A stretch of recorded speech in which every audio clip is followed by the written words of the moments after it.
Netflix. Certains sont des fans absolus de ces programmes comme Lupin, Squid Game ou encore La Casa de Papel. Et que vous soyez abonné ou non, vous avez déjà forcément entendu parler de ces séries. Mais derrière ce succès apparent se cache une réalité beaucoup plus sombre. Une stratégie bien rodée que Netflix a développée au fil des années pour que vous n'ayez plus d'autre choix que de consommer leur contenu. Alors stratégie de communication, algorithme, création originale, Netflix a tout mis en œuvre pour gagner une bataille de l'attention qui se joue entre les plus gros. Disney+, YouTube, TikTok. Et dont vous êtes la victime.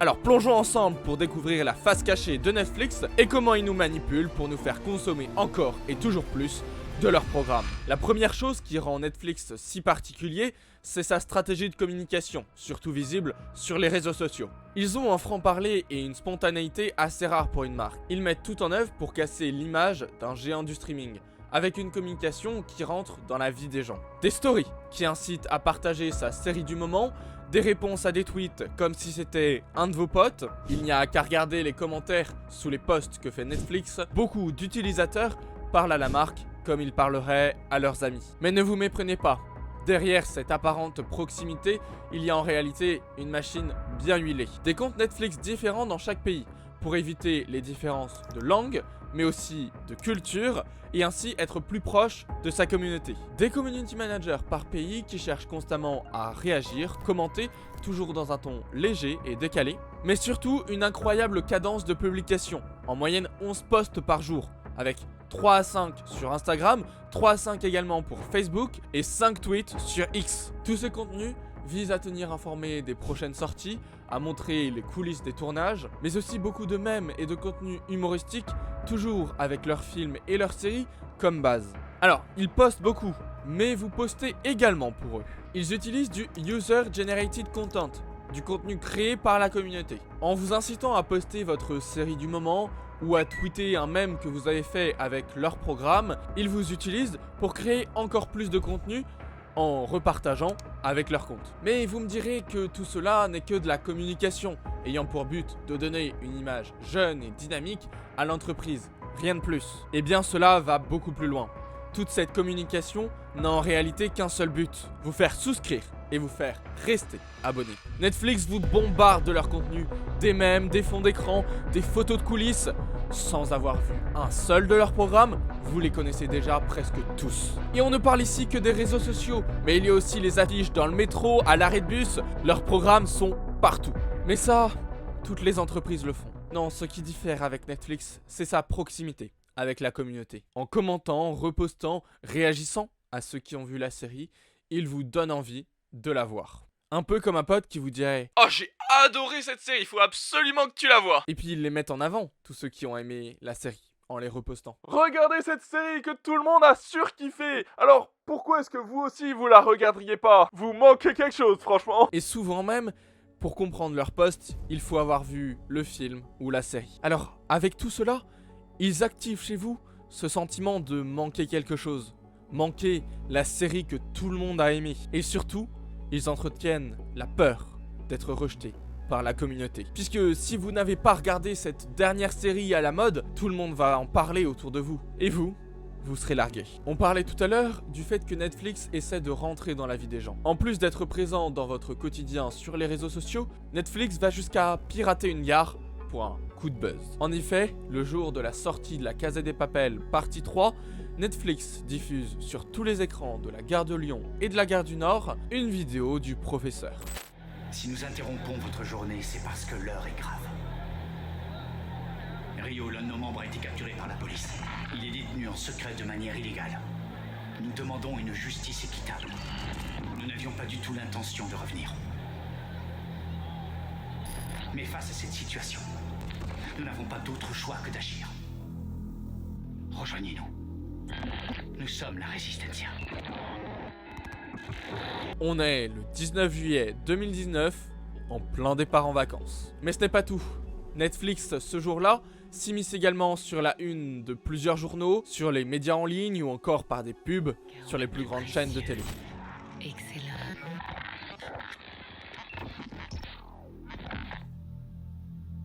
Si nous interrompons cette publicité aujourd'hui, c'est parce que l'heure est grave. Ce jour-là, Netflix était partout, ne faisant d'ailleurs pas toujours l'unanimité. Qu'est-ce qui fait ce bordel là dans cette gare là?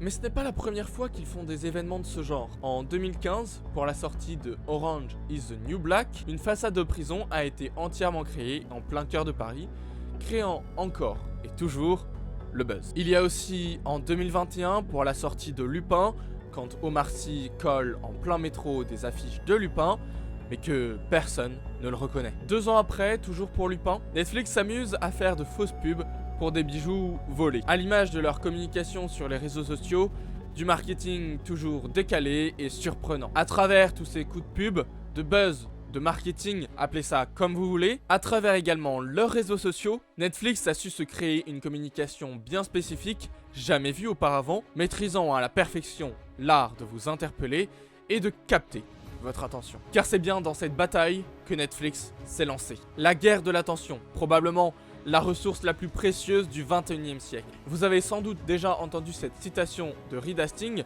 le PDG de Netflix, qui déclare être en concurrence directe avec le sommeil. Votre sommeil. Quand vous regardez une série sur Netflix et que vous en devenez accro, vous veillez tard le soir. À la marge, nous sommes en concurrence avec le sommeil. Et ça fait beaucoup de temps. Reed Hastings, PDG de Netflix. Alors tout comme YouTube, TikTok ou Instagram ont leur propre algorithme pour vous faire passer le plus de temps sur leur plateforme, Netflix ne déroge pas à cette règle. Son algorithme a pour but de recommander à l'utilisateur les meilleurs films et séries pour que dès que vous en ayez fini un, vous en redémarriez tout de suite un nouveau. Et Netflix fait fort, puisque ce n'est pas 1, pas 2, pas 3, pas 4, pas 5, mais bien 6 algorithmes qui tentent de prédire ce que vous voulez voir. Le premier ne fait que répertorier les contenus populaires sur la plateforme. Le deuxième tente de prédire ce que l'utilisateur peut vouloir voir en fonction de ce qu'il a déjà vu. Le troisième, il prédit les pics de popularité par période. Par exemple, à Noël, vous regarderez peut-être plus le Pôle Express, et à Halloween, vous serez tenté plus par Meghan par exemple. Le quatrième, il permet de voir des choses similaires au contenu que vous regardez actuellement. Ah, le cinquième, je l'aime bien. Il vous pousse à regarder des programmes que vous n'avez pas forcément aimés, puisque vous les avez commencés mais pas terminés. En gros, c'est un forceur. Et puis le dernier, il ne fait qu'analyser l'ordre d'affichage des différentes rubriques pour vous proposer le plus optimisé. Et là, vous vous demandez peut-être, comment est-ce qu'il fait pour nous recommander des programmes? Bon, si c'est pas le cas, moi je me suis posé cette question, donc je vais vous répondre. Et bien en fait, chaque série ou film est associé à plusieurs mots-clés. Lupin pourrait être associé à braquage, drame, énigme par exemple. Et donc l'algorithme va essayer de chercher des programmes avec des mots-clés qu'ils ont en commun. C'est pour ça qu'en terminant Lupin, il vous proposera peut-être de regarder la Casa de Papel, puisqu'ils peuvent avoir le mot-clé en commun, braquage par exemple. Bon, pour l'instant, il nous propose des programmes, c'est plutôt sympa, et rien de très manipulateur derrière tout ça. Mais il faut savoir que cet algorithme, il fait plus que nous proposer des programmes. Il va également choisir les miniatures des films et des séries. Et bien oui, tout comme sur YouTube, les contenus sur Netflix ont le droit à de belles images pour qu'on clique dessus. Certaines séries comme Stranger Things par exemple,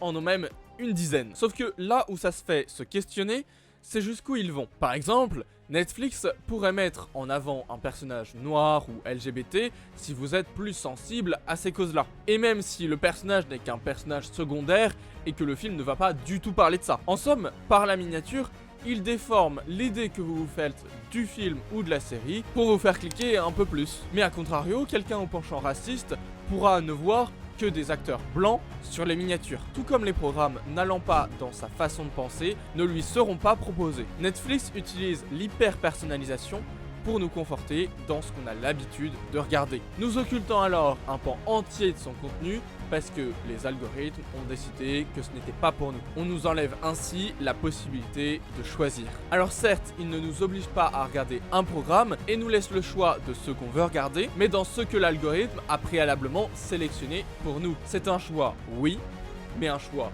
orienté et manipulé par l'algorithme.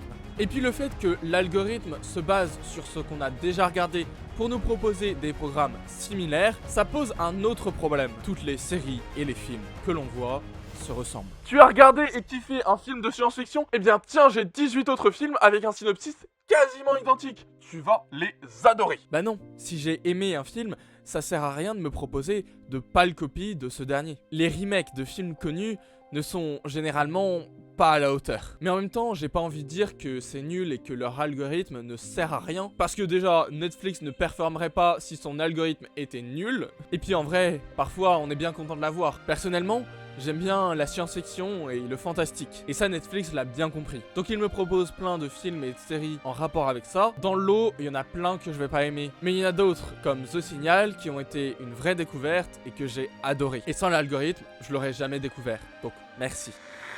Paola. Mais Netflix, c'est bien plus qu'un algorithme.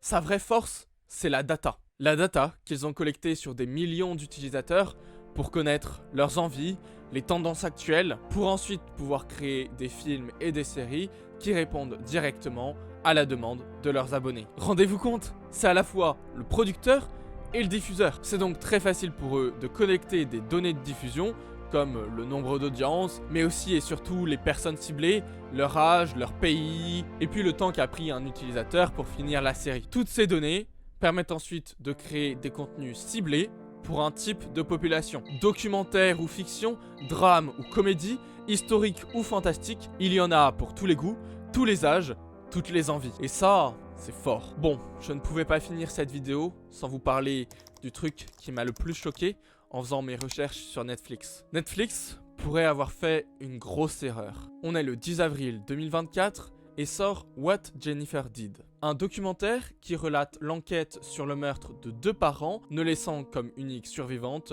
leur jeune fille Jennifer. C'est donc une histoire vraie qui est relatée et ils prennent de réelles images d'archives pour illustrer l'histoire. C'est le principe d'un documentaire quoi. Sauf que une image en particulier fait tiquer pas mal de monde. Bon, au-delà de son sourire qui fait un peu peur, il y a des détails qui intriguent, notamment au niveau de ses mains. Il lui manque des doigts et ici un pouce. Et puis les photos derrière, elles sont pas un peu bizarres? Tout de suite, ceux qui ont regardé le documentaire crient au scandale, on pense à l'intelligence artificielle, que ces photos sont fake et que Netflix nous a manipulés. Puisque effectivement, si dans un récit qui est censé être vrai, on incorpore des images créées par l'intelligence artificielle, eh bien on peut totalement changer la vision du spectateur sur ce qui s'est réellement passé. Mais néanmoins, Jérémy Grimaldi, le producteur exécutif de ce documentaire, a affirmé qu'aucune image créée par IA n'a été utilisée et que ces formes bizarres sur les photos venaient en fait d'une modification de certaines parties des photos dans le but d'anonymiser la source. Les photos de Jennifer sont de vraies photos d'elle.